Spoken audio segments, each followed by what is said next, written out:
Hola, buenos días. Mi nombre es Yoli Moviedo. El día de hoy estaremos hablando acerca del enriquecimiento neto gravable. Estaremos revisando diferentes normativas tributarias en cuanto a la ley de impuestos sobre la renta, reglamento de la ley de impuestos sobre la renta y Código Orgánico Tributario Venezolano, en caso de que sea necesario. ¿Qué estaremos viendo? Estaremos evaluando cómo llegar al enriquecimiento neto gravable. Es decir, evaluando inicialmente lo que sería lo que se consideran ingresos brutos dentro de la ley de impuestos sobre la renta, que considera la ley que pueden ser costos para determinar la renta bruta y posteriormente cuáles serán las deducciones admitidas en la ley de impuestos sobre la renta para determinar una renta neta o enriquecimiento neto gravable. Entonces vamos pues a ir evaluando las láminas de la unidad 2, en la que ustedes podrán observar pues, que el objetivo de esta unidad es analizar los elementos que conforman el enriquecimiento neto gravable y comprender los procedimientos y las condiciones establecidas en la ley de impuestos sobre la renta para su determinación. Probablemente vamos a dividir el video en dos, ya que la parte de las deducciones es un poco larga, el artículo 27, entonces vamos a llegar hasta los costos y luego van a tener un segundo link para seguir viendo el resto de la unidad.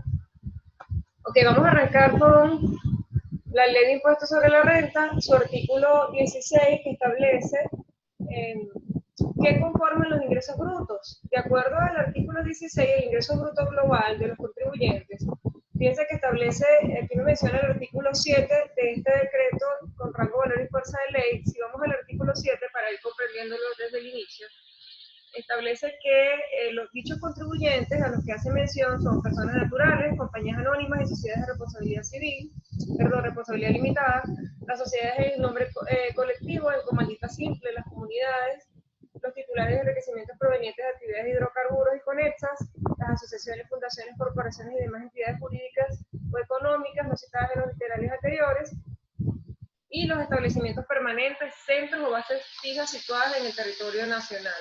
Entonces, este artículo 16 está dirigido a todos esos contribuyentes que mencionamos en el artículo 7. Entonces, establece que el ingreso bruto estará constituido por el monto de las ventas de bienes y servicios en general, de los arrendamientos y de cualquiera otros proventos regulares o accidentales, tales como los producidos por el trabajo bajo relación de dependencia o por el libre ejercicio de profesiones no mercantiles y los provenientes de regalías o participaciones análogas, salvo lo que en contrario establezca la ley. A los fines de la determinación del monto del ingreso bruto de fuente extranjera, deberá aplicarse el tipo de cambio promedio del ejercicio fiscal en el país conforme a lo que establezca el Banco Central de Venezuela. Entonces, por aquí tenemos qué elementos conforman los ingresos brutos.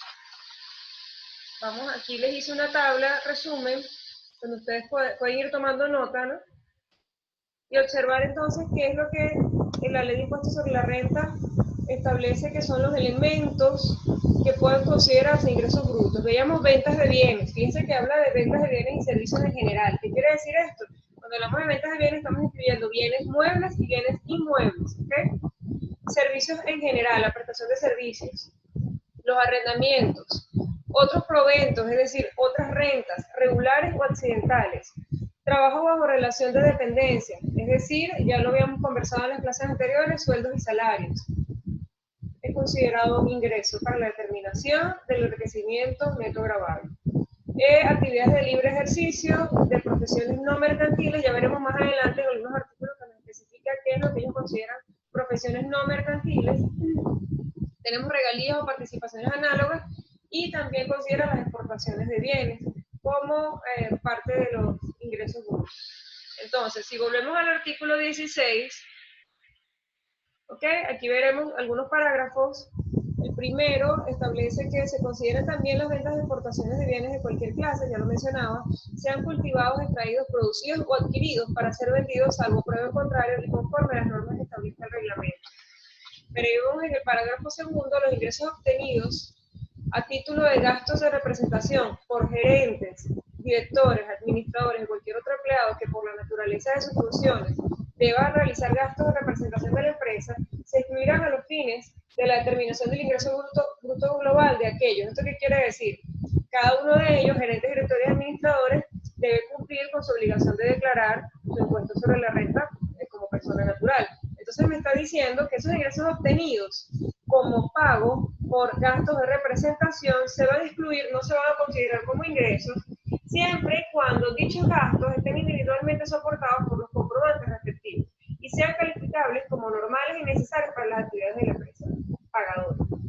Entonces, siendo de esta manera que el gerente o el director pueda comprobar que efectivamente este dinero que recibió fue para pagar gastos relacionados con actividades de la empresa en sus funciones de representante de la misma, no va a ser considerado dentro de los ingresos de esta persona natural. Ok, veremos por ello el parágrafo tercero que establece que en los casos de ventas de inmuebles a crédito, los ingresos brutos estarán constituidos por el monto de la cantidad percibida en el ejercicio gravable por tal concepto.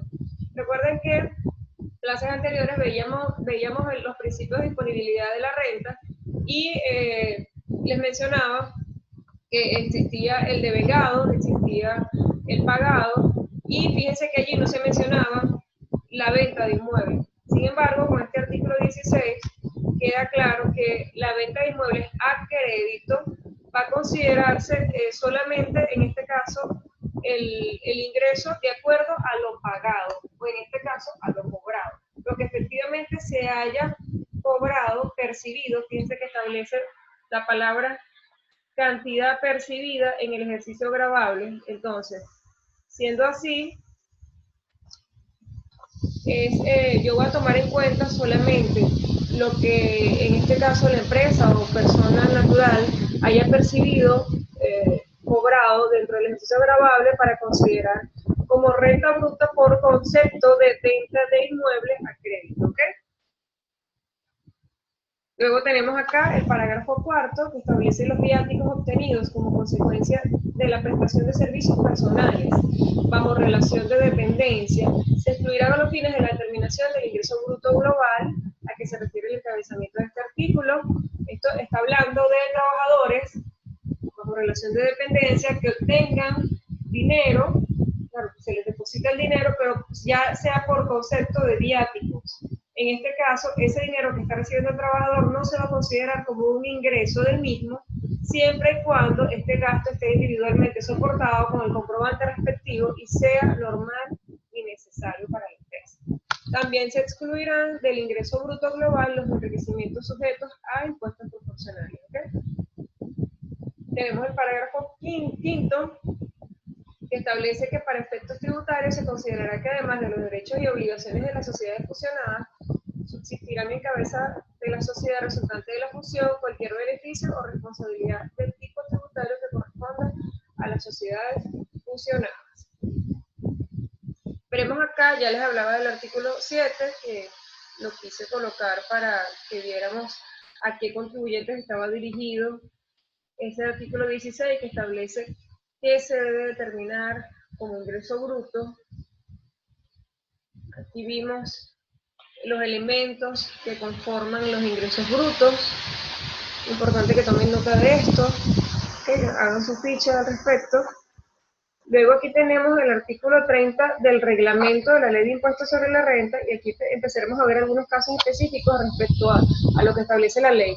Fíjense que el artículo 30 establece que ¿qué es lo que se entiende por honorario profesional no mercantil? Se lo mencionaba anteriormente. Entonces, el pago o contraprestación que reciben las personas naturales o jurídicas en virtud de actividades civiles de carácter científico, técnico, artístico o docente, realizadas por ellas en nombre propio o por profesionales bajo su dependencia, tales como son los servicios prestados por médicos, abogados, arquitectos, licenciados en ciencias fiscales, odontólogos, psicólogos, economistas, contadores públicos, administradores comerciales, farmacéuticos, laboratoristas, maestros, profesores, geólogos, agrimensores, veterinarios, comunicadores sociales y otras personas que realicen actividades profesionales y sus similares.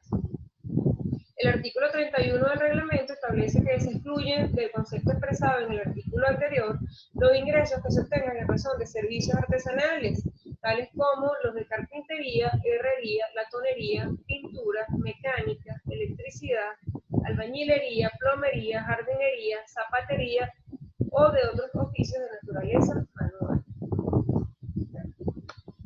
Tenemos acá en el artículo 32 del mismo reglamento, sin perjuicio de lo establecido en el artículo 30 de este reglamento, se consideran como honorarios profesionales no mercantiles los ingresos que obtengan los escritores o compositores o sus herederos por la cesión de los derechos de la propiedad intelectual, incluso cuando tales ingresos asuman la forma de regalías. Hablábamos también de regalías dentro de lo que establece el artículo 16 de la ley como un ingreso bruto. Los ingresos que en calidad de artistas contratados obtengan los pintores, escultores, grabadores y demás artistas similares que actúen en nombre propio, los ingresos que obtengan los músicos, cantantes, danzantes, actores de teatro, cine, radio, televisión y demás profesionales de ocupaciones similares, siempre que actúen en nombre propio, los ingresos que obtengan los boxeadores, toreros, futbolistas, beisbolistas, basquetbolistas, jinetes y demás personas que ejerzan profesiones deportivas en nombre propio, los premios o bonificaciones que obtengan los titulares de los ingresos a que se refieren en el presente artículo y el anterior obtenidos en virtud de alguna de las actividades señaladas. Tenemos el artículo 32 que establece en el mismo tema de los honorarios profesionales, que estos honorarios perderán su condición de tales a partir del momento que sus perceptores o beneficiarios pasen a prestar sus servicios o relación de dependencia. Claro, porque ya en este caso estaríamos hablando de un sueldo y un salario. Y mediante el pago de un sueldo u otra remuneración equivalente de carácter periódico y exclusivo. Ok, tenemos acá el artículo 23, que de por sí es muy parecido al 16 de la ley de impuesto sobre la renta, que establece también qué es lo que se considera un ingreso bruto, y se los leo. Es muy parecido al ingreso bruto global de los contribuyentes al que se refiere el artículo 7 de la ley. Estará constituido por el monto de las ventas de bienes y prestaciones de servicios en general, de los arrendamientos de bienes y de cualquiera otros proventos regulares o accidentales, tales como los producidos por el trabajo bajo relación de dependencia o por el libre ejercicio de profesiones no mercantiles y los provenientes de regalías o participaciones análogas, salvo disposiciones encontradas establecidas en la ley. Parágrafo primero, formará parte del ingreso bruto global el resultado que se obtenga de aplicar el precio de mercado a los bienes que se adquieran por permuta o dación de pago. Igual procedimiento se utilizará cuando los pagos se efectúen por prestación de servicios. Aquí tenemos el parágrafo segundo, los ingresos a que se refiere este artículo que se obtengan en moneda extranjera deberán convertirse a bolívares al tipo de cambio promedio del ejercicio fiscal en el país, conforme a la metodología empleada por el Banco Central de Venezuela, aplicable para las fechas que sean disponibles los enriquecimientos derivados de tales ingresos. Recuerden que el enriquecimiento neto gravable global o renta mundial, que lo conversábamos en la primera unidad, está considerando tanto enriquecimientos de fuente territorial como enriquecimientos de fuente extraterritorial. Siendo así, tenemos que mencionar que en algunos casos, cuando se encuentren contribuyentes que hayan realizado actividades en el extranjero y tengan ingresos brutos de fuente extraterritorial, dichos ingresos deben ser llevados a la moneda nacional, la moneda de curso legal en Venezuela, que actualmente es el bolívar, y se hará de acuerdo a los procedimientos establecidos por el Banco Central de Venezuela a una tasa promedio. Ok, volviendo a la lámina, aquí tenemos entonces que el parágrafo tercero establece que los impuestos y las cantidades rebajadas de los ingresos del contribuyente por cualquier concepto, así como lo efectivamente percibido o obtenido por este, son elementos constitutivos del ingreso bruto global computable a los fines de la determinación del enriquecimiento o pérdida. Me están mencionando impuestos retenidos, por ejemplo, el impuesto sobre la renta que se retiene de acuerdo al decreto 1808, que los invito a que estudien, a que lo investiguen. En ese decreto 1808, las empresas deben retener un porcentaje de impuestos sobre la renta, tanto personas naturales o jurídicas, de acuerdo a la actividad que realicen. Entre ellas encontramos honorarios profesionales no mercantiles, servicios contratistas, comisiones, inclusive sueldos y salarios, de acuerdo a una planilla llamada ARI, donde se debe determinar cuál es el porcentaje de retención que le corresponde a cada trabajador. se evalúa una cantidad de conceptos que estaremos viendo más adelante en las otras unidades. Entonces esos impuestos retenidos me los está mencionando el reglamento, y que también forma parte de la determinación del enriquecimiento o pérdida neta del ejercicio. Entonces, bueno, como ya les mencionaba, ¿qué otros elementos conforman los ingresos brutos? Bueno, los ingresos brutos que correspondan a una fuente territorial y los ingresos brutos que correspondan a una fuente extraterritorial. Ok, aquí tenemos ingresos brutos. Estos son otros casos especiales que vamos a mencionar. ¿Por qué? Porque ya hablamos de una ficha general donde ustedes pudieron ver que conforman los ingresos brutos de acuerdo a la legislación tributaria venezolana: venta de bienes, muebles, muebles, servicios, arrendamientos, trabajo bajo relación de dependencia, honorarios profesionales, regalías, exportaciones de bienes, otras rentas regulares o accidentales. Sin embargo, aquí tenemos unos casos especiales en los que se podrá observar cómo se trabaja, cómo lo maneja la ley cuando tenemos casos de enajenación de vivienda principal, es decir, venta de un bien inmueble, pero siendo este inmueble su vivienda principal. O sea, puede ser que tenga o no tenga más inmuebles, pero este inmueble particularmente está registrado como vivienda principal del contribuyente. Y tenemos cómo se maneja o cómo se ven los ingresos, cómo se determinan los ingresos brutos en el caso de empresas de seguros y en empresas de construcción. Entonces vamos al primer caso, que es venta de bien inmueble, siendo este inmueble una vivienda principal. Establece la ley de impuestos sobre la renta en su artículo 17. Ok, es importante que lo sepan a término de conocimiento general, y es que las personas, cuando realizan la venta de su inmueble, deben pagar un impuesto sobre la renta por el mismo. Entonces aquí me está estableciendo qué debo hacer cuando yo vendo mi casa. ¿Cómo le compete esto a la ley de impuestos sobre la renta? Entonces establece el artículo 17 que no se incluirán dentro de los ingresos brutos de las personas naturales los provenientes de la enajenación del inmueble que le haya servido de vivienda principal, siempre que concurran las circunstancias siguientes: que el contribuyente haya inscrito el respectivo inmueble como su vivienda principal en la administración de Hacienda de su jurisdicción dentro del plazo y demás requisitos de registro que señala el reglamento. Claro, estamos hablando de ella a nivel de alcaldía, está hablando aquí de catastro, ¿no?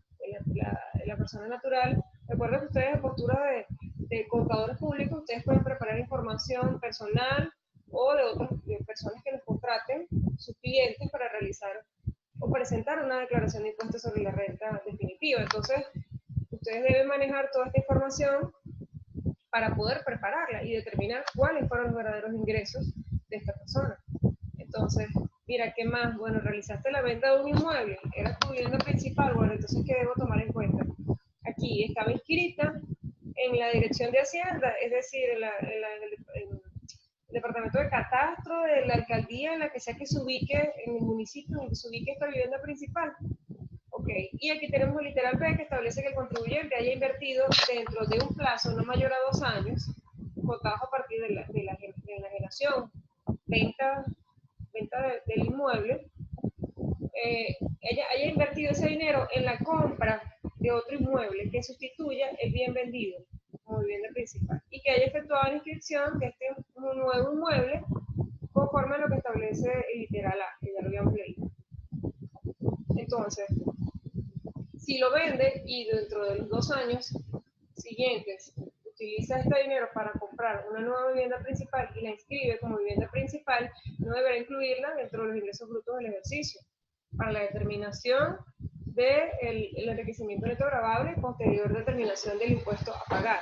¿Ok? Vamos a seguir leyendo entonces el artículo. Aquí tenemos parágrafo primero: en caso que el monto de la nueva inversión sea inferior, o sea, que la siguiente casa cueste menos de lo que costó o de lo que vendió la anterior,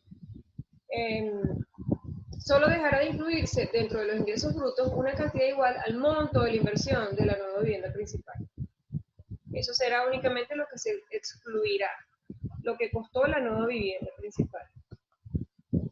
Parágrafo segundo. Para gozar de este beneficio, el contribuyente deberá notificar a la Administración de Hacienda de su jurisdicción que realizó la enajenación con la intención de sustituirla por una nueva vivienda principal. Parágrafo tercero. Los contribuyentes que por alguna circunstancia para el momento de la enajenación no hayan registrado el inmueble, conforme a lo previsto en el literal A, deberán probar a juicio de la Administración que durante los 4 años anteriores el inmueble enajenado fue utilizado como vivienda principal. Parágrafo cuarto. Quedan exentos de la obligación de adquirir nueva vivienda para gozar del beneficio de este artículo los contribuyentes mayores de 60 años que enajenen la vivienda principal. Es decir, si una persona natural que venda su inmueble y sea mayor a 60 años, no es necesario que para no incluirlo en sus ingresos brutos, o sea, para la determinación, o mejor dicho, para que no pague impuestos por la venta del inmueble, si es mayor de 60 años, puede gozar del beneficio sin necesidad de demostrar que compró otra vivienda o simplemente la vendió y ese dinero lo va a utilizar para renta en otro aspecto. No debe incluirlo dentro de sus ingresos brutos para la determinación del enriquecimiento de ese ejercicio. Los cónyuges no separados de bienes se considerarán a los efectos de esta disposición como un solo contribuyente y, por tanto, bastará que uno de ellos tenga la edad requerida en este parágrafo para que la comunidad conyugal goce del beneficio que establece este parágrafo cuarto.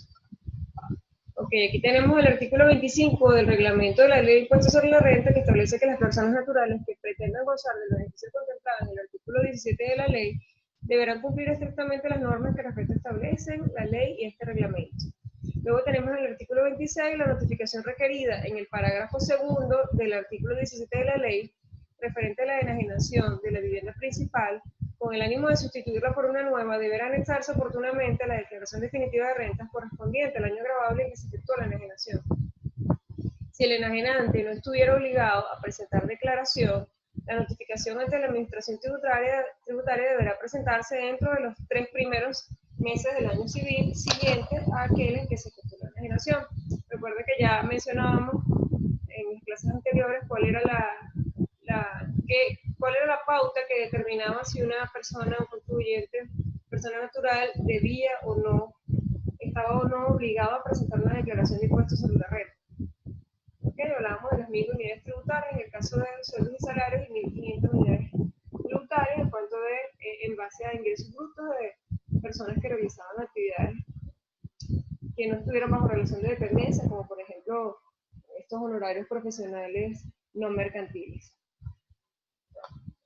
Entonces, acá tenemos la Ley de Impuestos sobre la Renta, el artículo 22, que establece que los contribuyentes, personas naturales, que conforme lo establecido en el parágrafo primero del artículo 17 de este decreto, con cargo a la fuerza de ley, solo estén obligados a computar dentro de sus ejercicios brutos una parte del ingreso derivado de la enajenación del inmueble que le haya servido de vivienda principal, reducirán sus costos por estos conceptos una proporción igual a la aplicable a los ingresos de acuerdo con lo previsto en el citado parágrafo. ¿Qué quiere decir esto?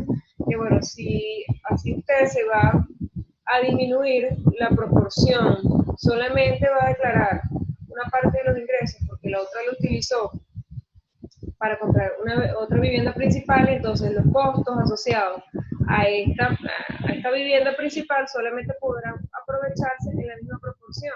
Es decir, si el total de la venta, que representa el 100%, solamente usted declaró un 30%, porque el otro 70% fue utilizado para la compra de un nuevo bien inmueble, entonces significa que los costos asociados a la venta de este bien inmueble también podrán ser aprovechados en este mismo 30%, suponiendo que fue el porcentaje que yo estoy declarando. El otro 70% no podré tomarlo en cuenta. Entonces,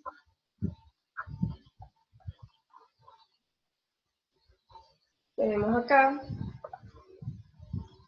en el caso de empresas de seguros, tenemos que los ingresos brutos de las empresas de seguros estarán constituidos por el monto de las primas. ¿Qué es lo que las empresas de seguro consideran sus ingresos brutos? Primas, indemnizaciones y comisiones recibidas de los reasegurados y por los cánones de arrendamiento, intereses y demás proventos producidos por los bienes en que se hayan invertido el capital y las reservas.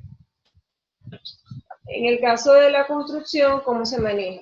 Bueno, el artículo 19 de la Ley de Impuestos sobre la Renta establece que para determinar el ingreso bruto, en el caso de las empresas de construcción, estas empresas que hayan,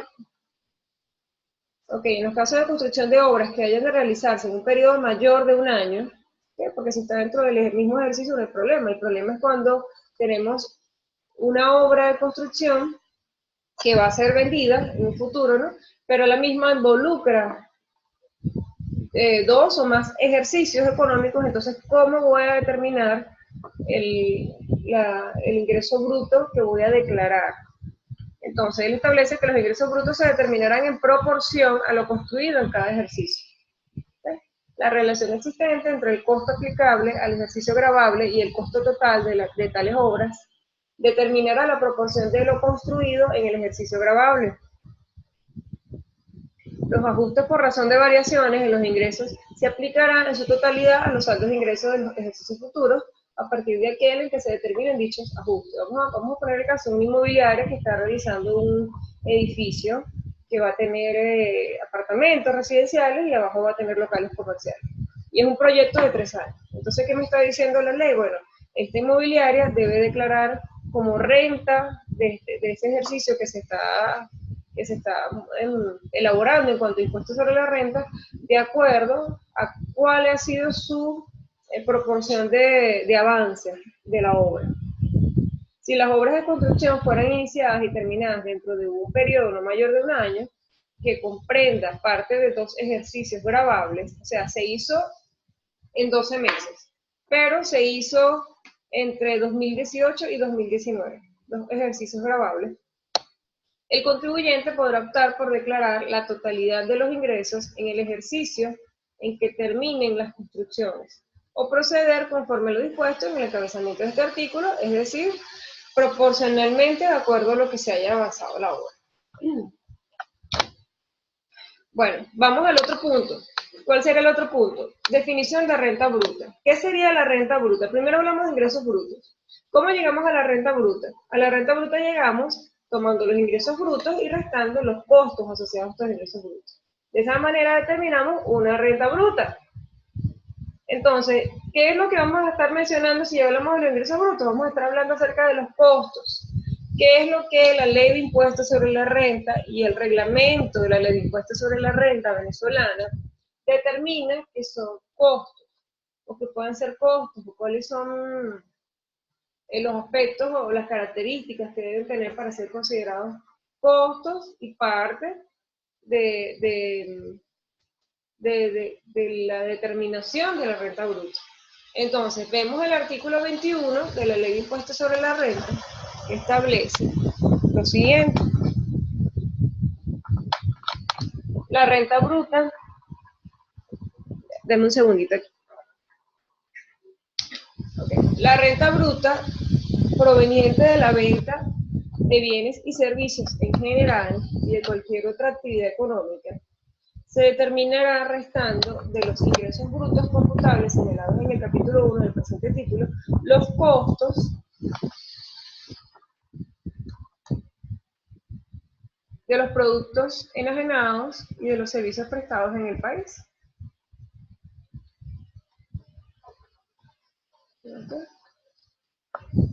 Salvo que la naturaleza de las actividades exija la aplicación de otros procedimientos para cuyos casos esta misma ley establece las normas de determinación. Entonces, la renta bruta de fuente extranjera se determinará restando de los ingresos brutos de fuente extranjera los costos imputables a dichos ingresos.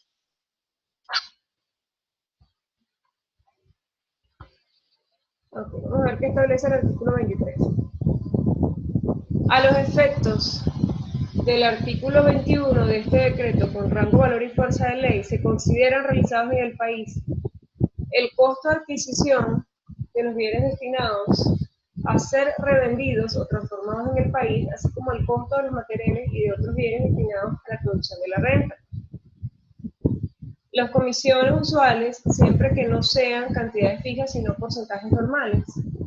calculado sobre el precio de la mercancía que sea cobrada exclusivamente por las gestiones relativas a la adquisición de bienes, los gastos de transporte y seguro de los bienes invertidos en la producción de la renta.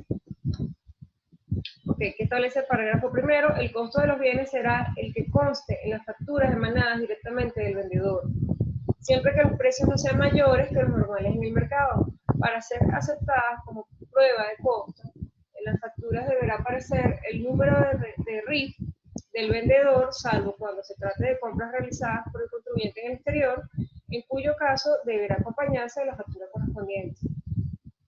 La factura o el documento fiscal que se establezca en el país donde sea que haya realizado la compra. Si realizó la compra en Panamá, en Colombia, en Ecuador, en Argentina, en Japón, en Francia, bueno, allí cada legislación de cada país establecerá cuál será el documento fiscal y ese documento fiscal será el que se presenta acá. Se presentará en aduana, ¿no? En aduana, que es donde se nacionaliza la mercancía. No constituirán prueba de costo las notas de débito de empresas filiales cuando no estén amparadas por los documentos originales del vendedor. Parágrafo segundo. En los casos de enajenación de inmuebles, se tomará como costo la suma del importe del bien a incorporarse al patrimonio del contribuyente, más el monto de las mejoras efectuadas, así como los derechos de registro. Aquí estamos hablando de los costos, que lo mencionábamos hace rato. Bueno, ¿qué puedo restarme yo cuando les decía que si se vende una vivienda principal, luego compro otra por menor valor y solamente debo declarar la porción que no invertí nuevamente? Entonces, ¿qué costos están asociados a la venta de ese inmueble? Bueno, aquí me está hablando de la suma del importe del bien a incorporarse al patrimonio del contribuyente, más el monto de las mejoras efectuadas, las mejoras que tuvo que realizarse para poder vender el bien, así como los derechos de registro, sin perjuicio de la normativa establecida en materia de ajuste por efectos de inflación. Esta misma regla se aplicará en los casos de liquidación de sociedades o de reducción del capital social cuando sucedan inmuebles. El parágrafo tercero. El costo de los terrenos urbanizados será igual a la suma del costo de los inmuebles adquiridos para tal fin, más los costos totales de urbanización. Para determinar el costo de las parcelas vendidas durante el ejercicio se dividirá el costo, así determinado por el número de metros cuadrados correspondiente a la superficie total de las parcelas destinadas a la venta, y el cociente se multiplicará por el número de metros vendidos. Los ajustes por razón de variaciones de los costos de urbanización se aplicarán en su totalidad a los ejercicios futuros a partir de aquel en que se determinen dichos ajustes. Tenemos el parágrafo cuarto.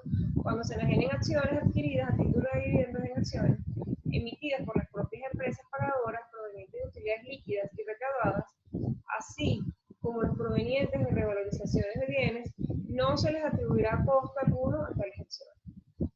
¿Okay? Eso quiere decir que el ingreso bruto correspondiente por haber recibido la suma, el pago de un dividendo en acción, simplemente no tendrá un costo asociado que se le pueda restar. En los parágrafo quinto. En los casos de construcción de obras que hayan de realizarse en un periodo mayor de un año, el costo aplicable será el correspondiente a la porción de la obra construida por el contratista. Cada ejercicio ya lo habíamos evaluado, ya lo habíamos revisado en artículos anteriores. Si la duración de la construcción de la obra fuera menor de un año y se ejecutare en un periodo compartido entre los ejercicios, los costos, al igual que los ingresos, podrán ser declarados en su totalidad en el ejercicio en el cual se determine la construcción. Eso sabe que, bueno, que en este caso la ley es es bastante equitativa en cuanto a que, bueno, si vas a tener un beneficio para el ingreso, también debes utilizarlo para los costos. Igual ocurre en cuanto, te lo mencioné en clases anteriores, la disponibilidad de los ingresos. Yo les decía que si ustedes van a trabajar de acuerdo, vamos a suponer, a las ganancias fortuitas que lo mencionábamos en uno de los casos, o tenemos, por ejemplo, sueldos y salarios, que ellos deben considerarse ingresos o son disponibles cuando son pagados. Entonces todos los costos y deducciones asociadas a la determinación de la renta por este concepto también deben haber sido cancelados para poder descontarse. O sea, me está diciendo en este caso la ley de impuestos sobre la renta: si tú te vas a aprovechar o me vas a decir que solamente ganaste en el ejercicio de acuerdo a lo que te pagaron a ti o lo que tú cobraste, Entonces solamente te vas a poder descontar en base a lo que tú efectivamente pagaste. Así lo hayas devengado. Hablábamos de devengados, si recuerdan, en el caso de, por ejemplo, préstamos o alquileres. Ahí hablamos que se trabaja sobre el devengado. ¿Eso qué quiere decir? De acuerdo a lo ya establecido, por ejemplo, si tenemos en el caso de préstamos intereses mensuales que son cobrados mensualmente en X fecha, o a nivel de alquiler es lo mismo, tengo ya una tasa establecida mensualmente, bimensual, trimestral o como sea, yo debo considerar que mi ingreso corresponde de acuerdo al devengado, independientemente de si ya lo cobré o no lo cobré. Entonces, cuando trabajo bajo esa medida, bajo ese esquema, entonces yo sí puedo decir que voy a aprovechar mis costos de acuerdo a lo mismo. Bueno, no lo he pagado, pero ya se generó la causa de la deuda. Por ejemplo, yo tengo un alquiler, no lo he pagado, pero como ya yo sé que lo debo, yo lo registro como un gasto y lo llevo a mi pasivo, como un gasto comunal por pagar. Y lo puedo aprovechar bajo este esquema. Entonces, a nivel de venta de bien inmueble, perdón, no estamos hablando de bien inmueble, estamos hablando de construcción, empresas de construcción aplican lo mismo. Voy a determinar como ingreso bruto una parte de la construcción en la medida en que haya avanzado la construcción, lo que haya avanzado en ese ejercicio es lo que voy a declarar. Bueno, a nivel de costos, los costos asociados al avance de esa construcción es lo que yo voy a considerar parte del costo para determinar la renta bruta en el caso de las empresas contratistas. ¿Okay? Entonces, siguiendo acá, con determinación de renta bruta, quedamos en el artículo 23, el cual establecía, a ver,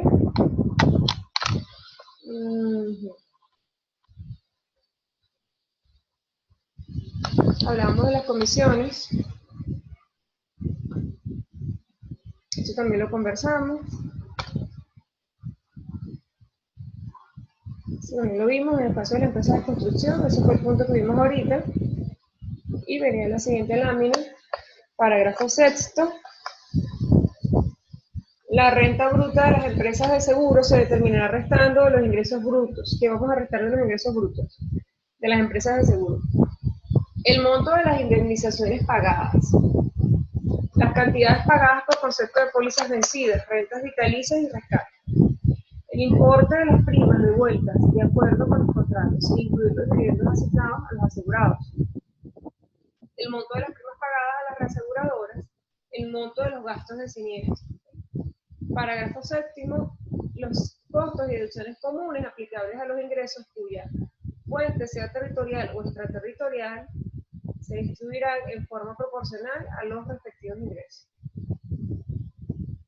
¿Qué quiere decir esto? Bueno, si tengo un costo, una deducción que no puedo determinar específicamente si corresponde, o sea, directamente, si corresponde al ingreso por fuente territorial o extraterritorial, entonces lo tengo que hacer de manera proporcional. Es decir, determinar cuántos fueron mis ingresos de fuente territorial, cuáles son mis ingresos de fuente extraterritorial, determinar un ingreso total para saber qué proporción representa cada uno y en base a eso determinar cuáles son los costos que yo voy a asociar dependiendo de cada fuente. Ok, condiciones para la determinación de los costos y de la renta bruta. Tenemos acá, en el reglamento de la ley de impuestos sobre la renta, artículo 38. Que es más, quería explicar el otro artículo, pero vamos a seguir hablando del mismo tema, entonces aquí lo podemos desarrollar. El costo de los bienes adquiridos o producidos por el contribuyente será determinado así. Adquiridos o producidos. Cuando estamos hablando de costo de bienes adquiridos o producidos, ¿qué puede ser? En el caso de bienes adquiridos puede ser una comercialización. Por ejemplo, cuando yo estoy hablando de una comercializadora, ¿qué hace una empresa comercializadora? La empresa comercializadora compra y luego vende. ¿Qué está haciendo? Ya, bueno, evidentemente debe incorporarle sus costos de traslado de la mercancía, de colocar la mercancía en el anaquel para que pueda entonces el consumidor final adquirir más su ganancia. Entonces, la comercializadora compra el producto terminado y simplemente lo pone en el anaquel. Está quienes producen los bienes, que es el tipo de empresa procesadora. La empresa procesadora compra materia prima transforma y crea un producto final. Y luego este producto final puede que lo lleve directamente a los anaqueles o por el contrario, puede que lo distribuya como mayorista para que sean otros quienes lo coloquen en los anaqueles. Pero su proceso principal es el procesamiento, cambio, transformación de un producto inicial, una materia prima. Pudiera ser materia prima, pudiera ser un producto que ya tiene un uso específico y es transformado para ser convertido en otro producto. Allí hay obviamente un valor agregado en cuanto a la transformación o creación de un producto, de un bien. Entonces, me estamos hablando, para que estemos ubicados en lo que estamos conversando a nivel de ley de impuestos sobre la renta, ¿qué es lo que la ley de impuestos sobre la renta va a considerar? Que es costo, parte del costo, no del gasto, del costo de este bien que yo estoy poniendo en venta, ya sea, como les hablaba, de bienes que yo produzco o de bienes que yo simplemente pongo en el anaquel. Eso es lo que vamos a leer en este momento. Bueno, continuamos aquí entonces.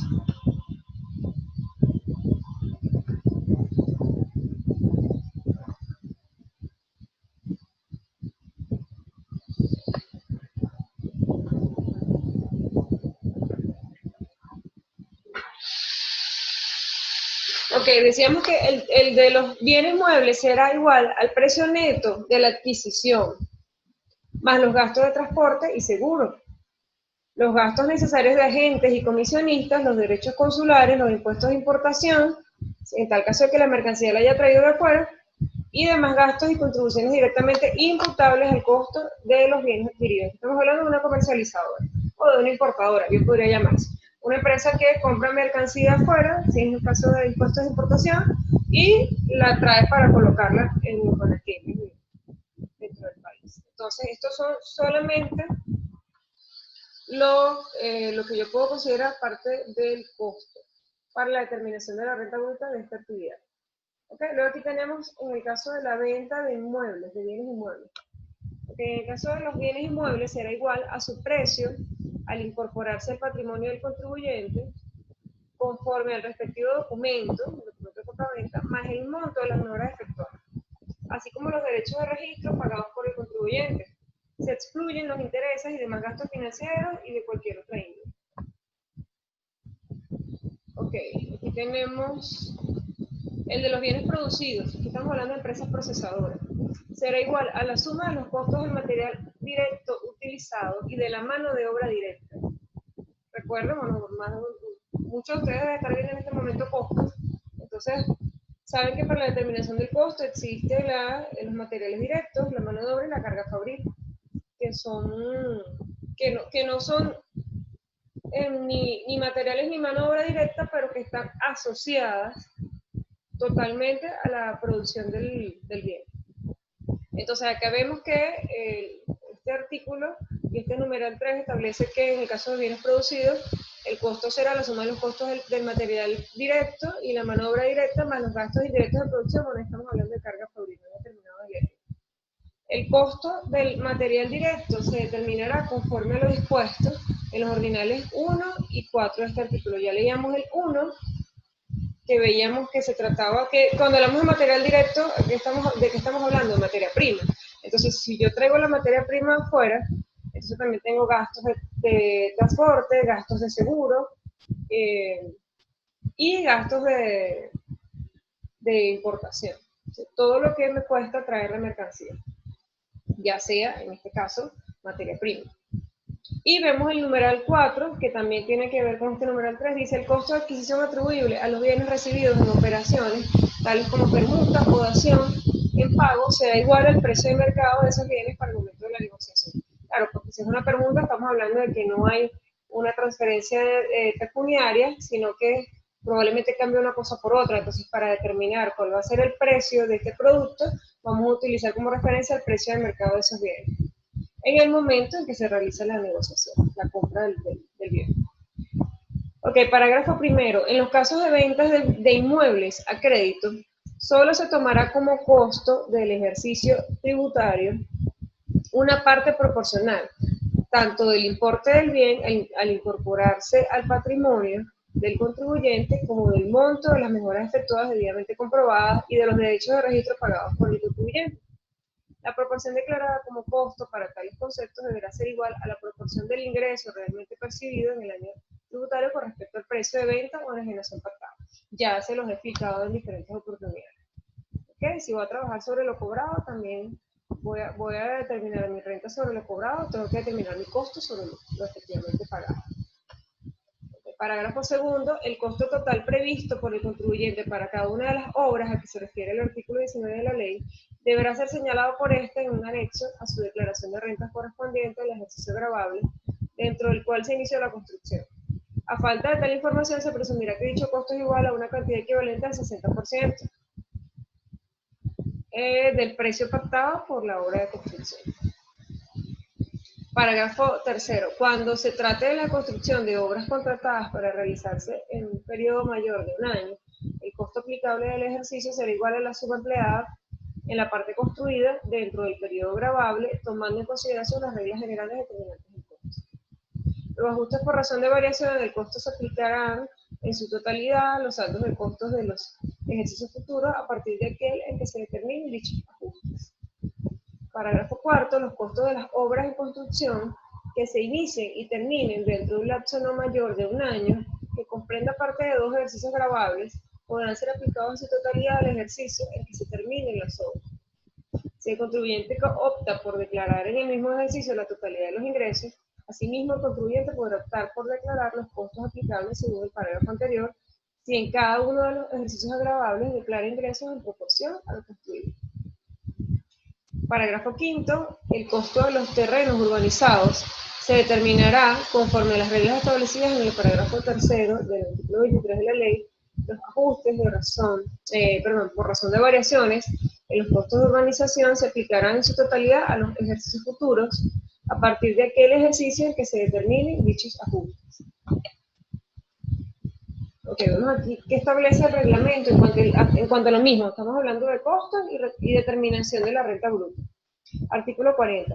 Cuando se enajenen activos de carácter permanente destinados a la producción del enriquecimiento, el monto de los costos de dichos activos se disminuirá en atención al total de la depreciación o amortización acumulada hasta la fecha de la enajenación. Claro, porque yo debo determinar cuál es mi costo según libro, en el caso de mis activos fijos. Entonces, parte del costo de ese activo fijo es mi cálculo de depreciación acumulada. Parágrafo único. Son activos de carácter permanente destinados a la producción del enriquecimiento de los bienes corporales o incorporales adquiridos o producidos para el uso de la propia empresa, no señalados para la venta y situados en el país, tales como los inmuebles, la maquinaria. Estamos hablando de estos casos en los que se genera una venta de un activo que no estaba destinado para la venta, sino que puede ser un inmueble, una maquinaria, un equipo y unidades de transporte, los bienes construidos, instalados con el mismo fin, como refinerías, plantas eléctricas y demás instalaciones similares, y los valores pagados o asumidos representativos de plusvalías, marcas, patentes de inversión y demás bienes intangibles semejantes que tengan carácter de inversión.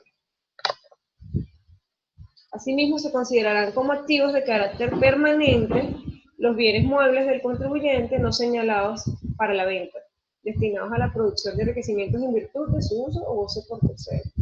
Los inmuebles en todo caso deberán estar destinados a la actividad productiva del contribuyente. A los costos de los bienes a que se contrae este artículo, construidos o instalados en el país, se le sumarán las partidas correspondientes a la planificación, diseño, mano de obra y otros gastos necesarios para la construcción e instalación. Los bienes cuyo costo individual no sea posible determinar, se les atribuirá el de otro bien de igual naturaleza adquiridos o producidos en la misma época. Ok, aquí tenemos el artículo 42 del reglamento que establece que el costo de los servicios prestados. Estamos hablando de empresas o personas naturales que presten servicios. ¿Cuáles son los costos asociados a los servicios? De acuerdo a la ley de impuestos sobre la renta. Estará representado por el monto de todos aquellos egresos aplicables al ejercicio que de manera directa sean necesarios para su prestación. Fíjense que es bastante amplio, ¿no? Porque, claro, cada servicio es muy particular, entonces habría que ver el servicio y determinar que efectivamente eso que el contribuyente dice que es un costo para él, bueno, efectivamente lo es de manera directa, porque sin eso no se puede prestar el servicio, no se puede generar el ingreso bruto. Okay. Tenemos el artículo 43, la renta bruta de las empresas de seguros domiciliadas en el país se determinará restando de los ingresos brutos del ejercicio anual gravable el monto de las partidas señaladas en el parágrafo sexto del artículo 23 de la ley. Ok, fíjense, vamos a dejar hasta aquí este primer video. Yo les voy a pasar tanto este link, que es inicialmente ingreso bruto y determinación de renta bruta, es decir, ingreso bruto y luego costos asociados al ingreso bruto para determinar una renta bruta. ¿Qué nos queda por ver? En el siguiente video van a ver deducciones. ¿Okay? Deducciones para determinar una enriquecimiento neto gravable o renta neta gravable, que sería ingresos brutos menos costos menos deducciones. Entonces, vamos a este segundo video para que terminemos de ver la unidad 2. Tomen nota de todo. Es muy importante que no solamente oigan todo esto, sino que ustedes investiguen, tomen nota. Si tienen dudas, tomen nota de todo ello para que cuando nos veamos, entonces ese tiempo se utilice en aclarar dudas. En que ustedes hagan todas las preguntas que tengan, y de esta manera podamos efectivamente avanzar y correr contra el tiempo por esta semana que no hubo clases, y bueno, no se nos descuadre el cronograma en cuanto a las evaluaciones que tenemos pautadas. Bueno, chicos, nos vemos en el siguiente link. Saludos.